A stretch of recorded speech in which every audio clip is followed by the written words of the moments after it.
Hola señoras, bienvenidas otra vez a su clase de moral básico. Me da mucho gusto volverlas a saludar. Nos vamos a poner en la presencia de Dios Padre para iniciar nuestro tema con la oración de la Sagrada Familia. En el nombre del Padre, del Hijo y del Espíritu Santo. Amén. Sagrada Familia de Nazaret, ayúdanos a ser instrumentos de paz. Concédenos que el amor, fortalecidos por la gracia, sea más fuerte que las debilidades y las pruebas que como familia a veces pasamos. Que siempre tengamos a Dios en el centro de nuestros corazones y seamos testigos de nuestro amor. Amén. Padre lleno de bondad, en esta linda tarde, te ofrecemos todas las necesidades de este bello grupo y de sus familias. En especial también te ponemos en oración y en tus manos a nuestras ahijadas de oración de la Unidad Vitrofama, Básico y Moral, y su coordinadora Elvia Duelsa Quiroga Peña, a mi ahijada Marta Castillo y Pati Díaz, mi madrina, y por todas ustedes, por las necesidades de su familia, por todos los enfermos y los que necesitan de Dios, en el nombre del Padre, del Hijo y del Espíritu Santo. Amén. El tema que vamos a ver hoy es el 3.5, el Evangelio de San Lucas. Pues vamos a ver ya el Evangelio de San Lucas. Este es el tercer evangelio que aparece en el canon bíblico, así aparece en nuestras Biblias. Ese es uno de los tres evangelios sinópticos. Fue escrito por San Lucas, que escribió también pues, en el libro del Hecho de los Apóstoles, que es una continuación de su evangelio. O sea, desde que termina el evangelio de San Lucas, empieza la historia en Hecho de los Apóstoles. Lucas es el único evangelista que nos narra detalles importantes de la infancia de Jesús y de lo que la Virgen María guardaba en su corazón. Él aclara pues al principio de su evangelio que hizo una cuidadosa investigación sobre estos sucesos y utiliza testimonios de testigos presenciales porque él no estuvo presente en esos sucesos, ¿verdad? Las narraciones de San Lucas tienen un sello materno, por lo que probablemente fue una mujer que se los pudo haber narrado. Definitivamente, el evangelista Lucas fue quien reconoce el lugar importante de nuestra María Santísima y que tiene en esta obra de nuestra salvación. El objetivo de este tema pues es conocer datos importantes de este evangelista y apreciar pues la forma en que presenta un Dios misericordioso y que nos invita a la conversión y al testimonio. Vamos a ver que Lucas pertenece a un mundo griego helenista. Su intención pues es anunciar a un Cristo a las comunidades cristianas helenistas griegas. Por eso nunca él utiliza palabras hebreas en su evangelio, como lo vemos en los evangelios de San Mateo. Su estilo pues destaca que su delicada sensibilidad en contar todos los detalles, porque siempre omite las cosas dolorosas o crueles, ¿verdad? Y también destaca pues su amor por la precisión. Estas son algunas características de San Lucas. Vamos a conocer quién era Lucas. Lucas nace en Antioquía de Siria, proviene de una familia de paganos, era médico de profesión y pues no fue testigo ocular de los sucesos que realizó Jesús, pero pues sí fue compañero fiel y discípulo de San Pablo. Se convirtió él al cristianismo cuando los primeros misioneros salieron de las comunidades de Jerusalén pues a llevar el evangelio a los gentiles. Lucas pues era una persona muy preparada y culta, viene de la segunda generación de cristianos, hijos de padre de griegos, educado pues en la cultura helenista. Y aunque él no conoció directamente a Jesús, pues él recibió las predicaciones de los apóstoles. Y ya una vez que él fue bautizado, pues se hizo discípulo y compañero fiel de San Pablo. Vamos a conocer ahora para quién y cuándo escribe él su evangelio. Se dice que Lucas escribe su evangelio después del año 70 en Roma. Él escribió en griego culto para los gentiles convertidos y para los judíos cristianos. El libro de los Hechos de los Apóstoles, como ya dijimos, también fue escrito por San Lucas en continuación de su evangelio. En sus escritos nos quiere enseñar pues la historia de salvación, desde lo que es la encarnación del la encarnación de Cristo hasta la predicación del evangelio a los gentiles. Lucas le dedica su libro a un amigo imaginario llamado Teófilo, que en griego significa amigo de Dios. Pero este personaje histórico o simbólico representa a todos los cristianos que provienen de la gentilidad. Lucas pues muestra la predilección por los grupos marginados y por las mujeres que recibieron la misericordia, el perdón o la curación de parte de nuestro Señor Jesús. Y también por los que le ayudaron, ¿verdad? Cuando le ayudaron durante toda su misión. Eso viene en el libro de Lucas, capítulo 8, versículos del 1 al 3.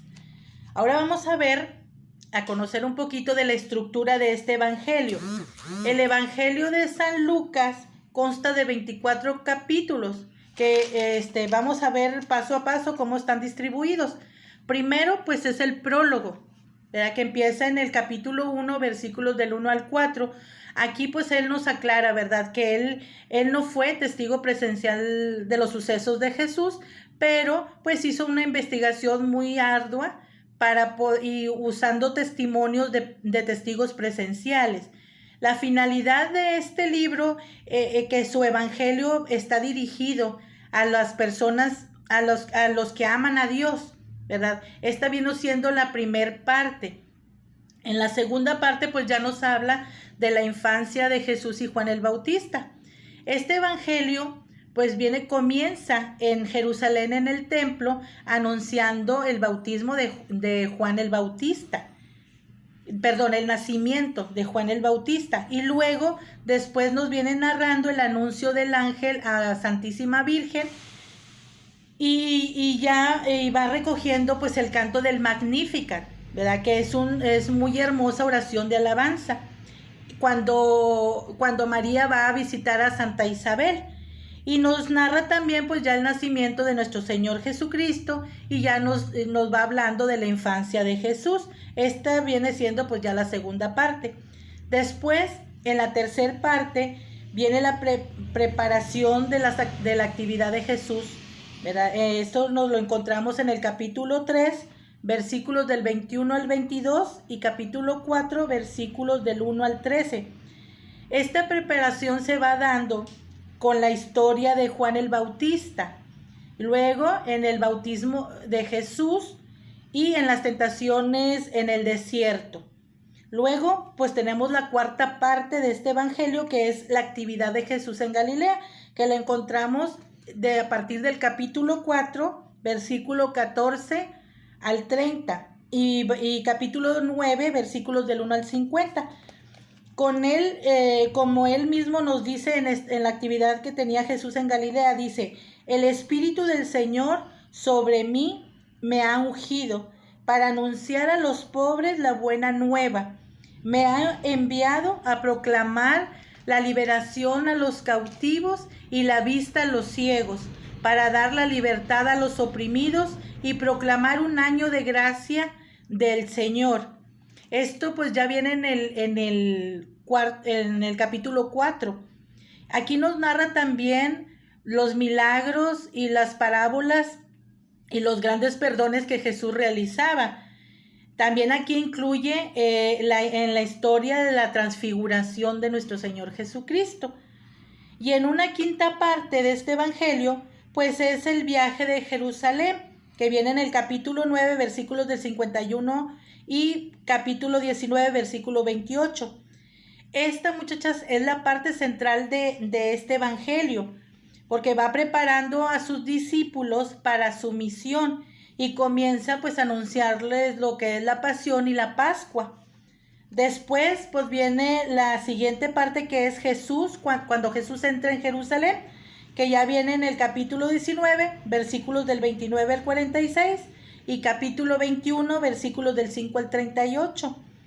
Aquí habla pues de las actividades públicas de Jesús cuando se pone él a enseñar ya en el templo, y es ahí cuando los fariseos pues empiezan a atacarlo, ¿verdad? Con preguntas y con cuestiones. Y nos dice también en el capítulo 19, en el versículo 47, que él enseña todos los días. Todos los días Jesús iba a evangelizar al templo, ¿verdad? Luego, pues viene otra parte que son los relatos de la pasión, muerte y resurrección de nuestro Señor Jesucristo, que ya empieza en el capítulo 22, versículos del 1 al 24 y capítulo 12. En estos relatos, pues nos cuenta desde la última cena, la oración del huerto, la pasión propiamente, ¿verdad?, de nuestro Señor Jesucristo y la muerte de Jesús. Nos lo cuenta sin detalles muy cruentos, o sea, no nos da detalles de los sufrimientos que él padeció, ¿verdad? Y todas las batallas que estuvo pasando Jesucristo. Ni nada de eso, ¿verdad? Después, pues ya viene el último capítulo que narra ya la historia de los discípulos de Emaús, que viene en el capítulo 24, versículos 13 al 35. Y aquí nos dice, ¿verdad?, que empezando por Moisés y por todos los profetas, les va explicando que había sobre él, sobre Jesús en las Escrituras. Y luego, porque empiezan a hablar de lo que sucedió en la pasión y muerte del Señor Jesucristo, todo lo que él vivió hasta el día que él resucitó, ¿verdad? Y luego, pues ya viene la última parte, que es Jesús, cuando se presenta Jesús a los apóstoles, para ya darles las últimas instrucciones. En este último capítulo, en el versículo 46 dice: así está escrito que Cristo padeciera y resucitara de entre los muertos al tercer día, y predicara en su nombre la conversión de los pecados, del perdón de los pecados a todas las naciones, empezando desde Jerusalén. Nos dice también que Lucas pues lleva la buena nueva a los hombres cansados y afligidos. Vamos a ver cómo Lucas describe a Jesús en sus diferentes facetas.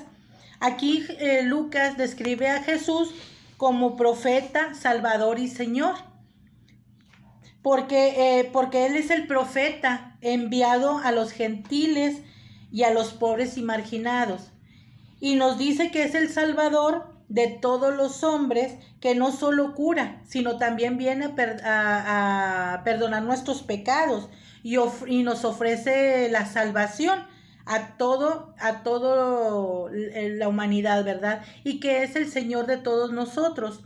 Luego, pues nos lo describe también como Jesús nos viene a mostrar a un Padre Dios todopoderoso y misericordioso, ¿verdad? Todos los hombres que son afligidos y agobiados. Y nos revela su rostro misericordioso de Dios Padre.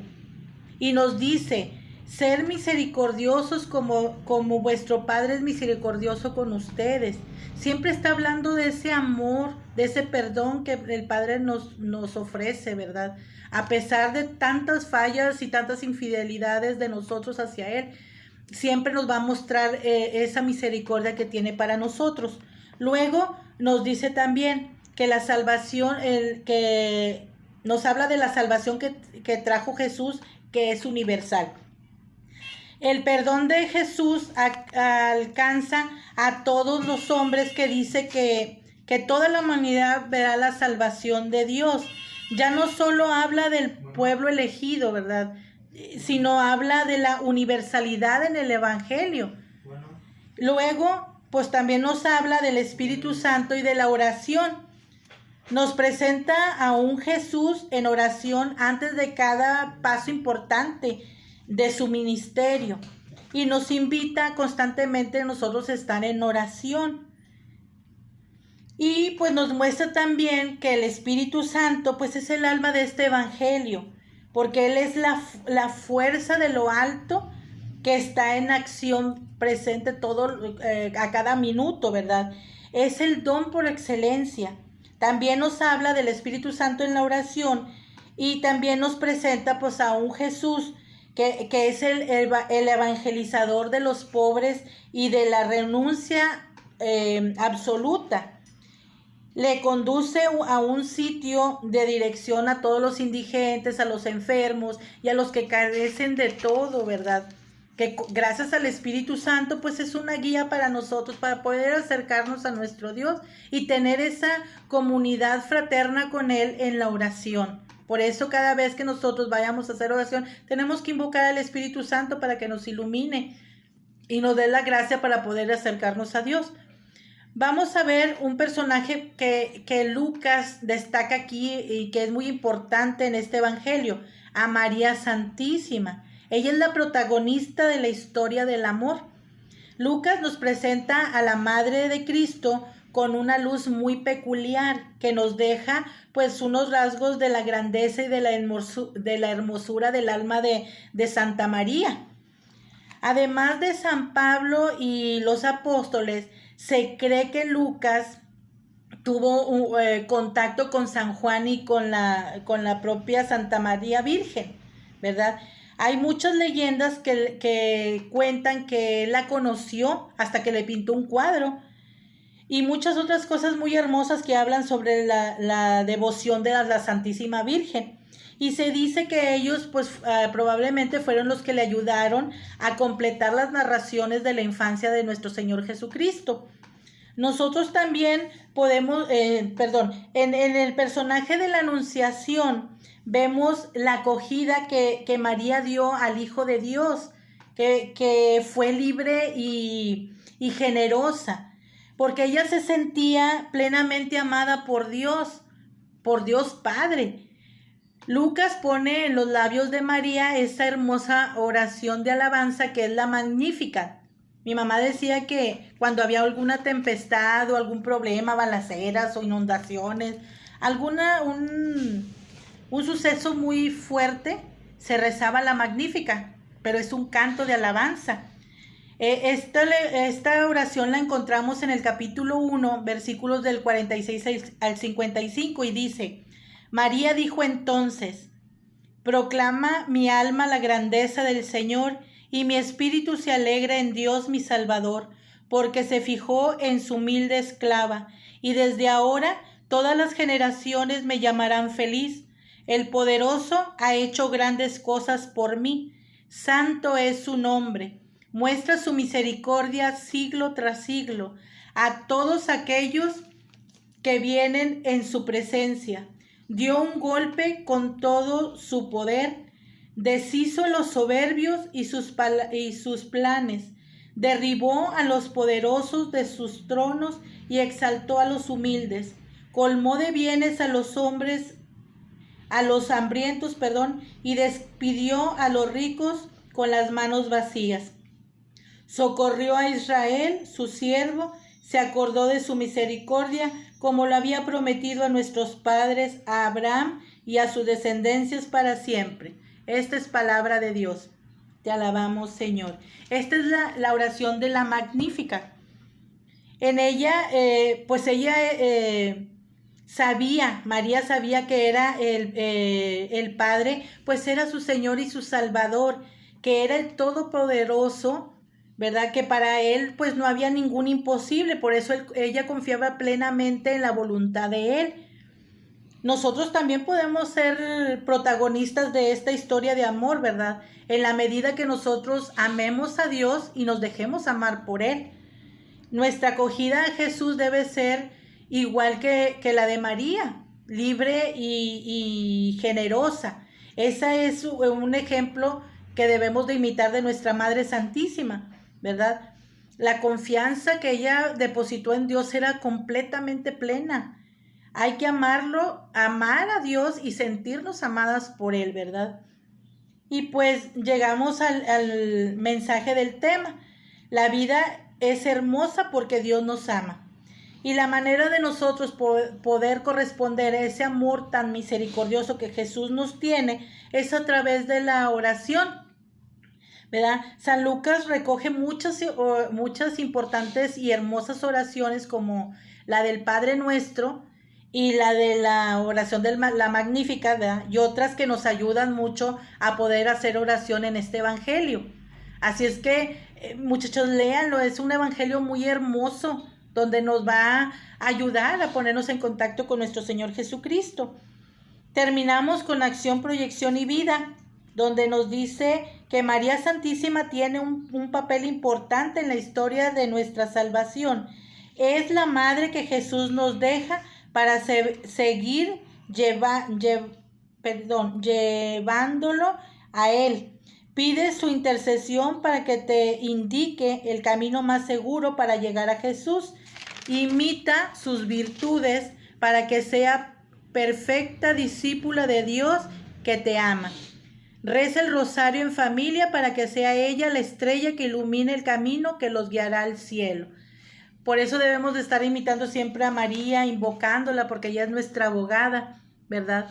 Este evangelio está muy hermoso. A mí en particular me gusta mucho porque empieza hablando, ¿verdad?, de la infancia de nuestro Señor Jesucristo, y pues también guarda lo que la Virgen guardaba en su corazón, ¿verdad? Porque ella sabía lo que Jesús iba a padecer. Pero nos habla cómo hacer oración, nos enseña tantas cosas este evangelio. Me dio mucho gusto volverlas a saludar. Le pido a Dios sigan con mucha salud, con mucha prosperidad, mucho éxito en todo lo que hagan, y nos vemos la próxima semana. Más abajo les paso las diapositivas para que tengan un poquito más de visión del tema. Cualquier duda saben que estoy a sus órdenes y les dejo su tarea. Me dio mucho gusto saludarlas, y más abajo les dejo la última oración de la consagración de nuestra asociación. Las quiero mucho, Dios las bendiga, hasta luego.